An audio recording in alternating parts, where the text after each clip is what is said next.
These next two pieces are going to be fairly heavy, but it has solutions at the end of it. It doesn't always have to be that way. But it's also making people aware of how we go along with things without realising what we're doing. Now, many people from the age of 30 onwards pay into a death fund known as life insurance. That's another harvesting program, if ever there was one. You're not telling me, after harvesting millions of dollars in taxes over your lifetime, the system can't pay for your funeral and expenses. Again, even in death, the vultures swoop in on family estates to take as much as possible of someone who has already given more than they received during that lifetime. And it's beyond despicable. And yet few think about it, and most just accept it. We have to stop doing it. Death taxes. What in the name of Satan's portion is death taxes all about? We've already been taxed to death, and then the family is asked to pay more taxes when the person's died. Life insurance is a fear-based program. Pension funds also. They are both based in fear of not having enough. But think about it on a different level for a while. We are told we only have one life, yet spend vast chunks of our life force energy on the end of life and upon death money programs. Does that make any sense? Then you have accidental death insurance. Holy shit, if only more people realised the elites bet on people dying. Yes, you heard that right. They do death betting amongst each other. Who can they take out next? How many they can kill in one go? The winner takes all. And why they trained 100 accidental assassins to take Kim and the team out last year, which failed. Perhaps like coincidences, there is no accidents in life, only pre-planned events waiting to play out. The more you look at things from an overview, the more you see the madness of all of us, and how we play a role in it. This whole country is based on one thing only: harvesting life force energy and giving you as little back of it as possible. They just give you enough so that people won't rise up and break their system. And so they just slowly but surely chip away, and the people too preoccupied with the bullshittery all take it up the ass with barely a whimper. I'll use one example, and I could go on all night with this. Student loans. 1.6 trillion debt as it stands. Now, many will not likely know this next fact, as it is amazing how little Americans know about their own country where it matters, and in particular what affects us. The who, how and why this particular loan program was brought in. So who initiated it? The military, under the title 1958 National Defence Education Act. Oops. How?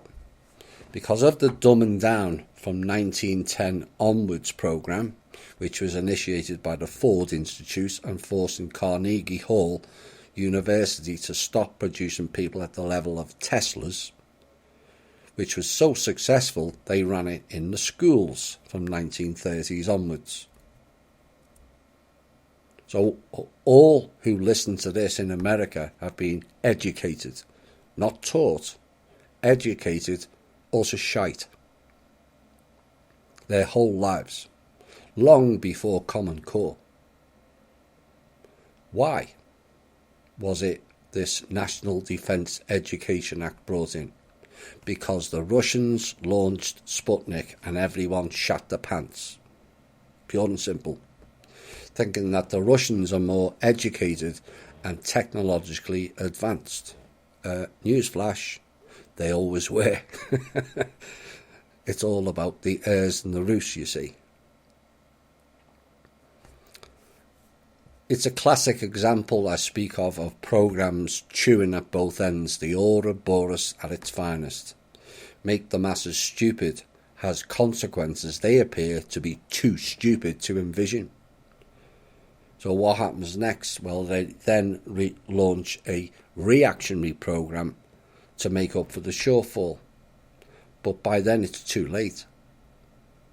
Reactionary thinking leads to irrational conclusions, steps and programmes that ultimately fail.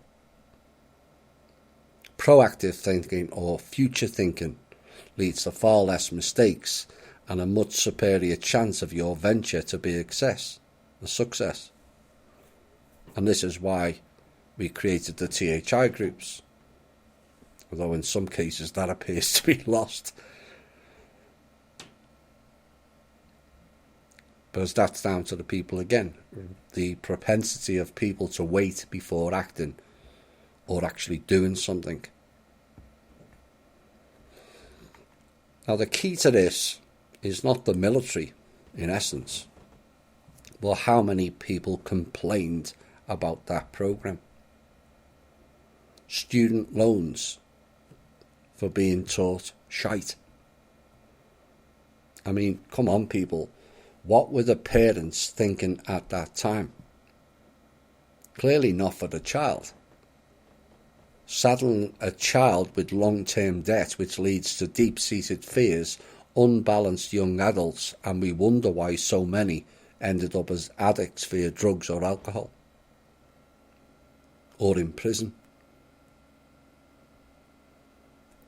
Title 2 of that particular act, the National Defence Education Act, is classic misdirection and totalitarian creep, whereby it is attempted to pass off as one thing but delivers another, a bit like the Paris Climate Agreement, which was originally, remember, a Paris Climate Treaty, but that was changed to an agreement as the UN no longer is sovereign, and so it could not sign off on treaties.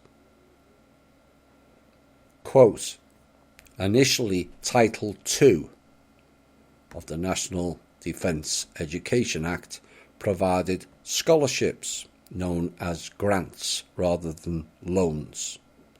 However, some members of Congress expressed worry about the message being sent by giving students, quote, a free ride, unquote.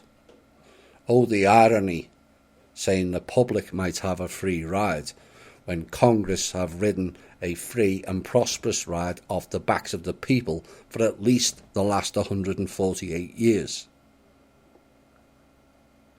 Now, in the House version of the bill, it eliminated scholarship money, whilst the Senate reduced the amount of scholarship money. By the time the bill was passed into law, student aid was exclusively loan-based. Me personally, I would make the military repay all of that debt back out of their budget. They brought it in, and so they should pay for it.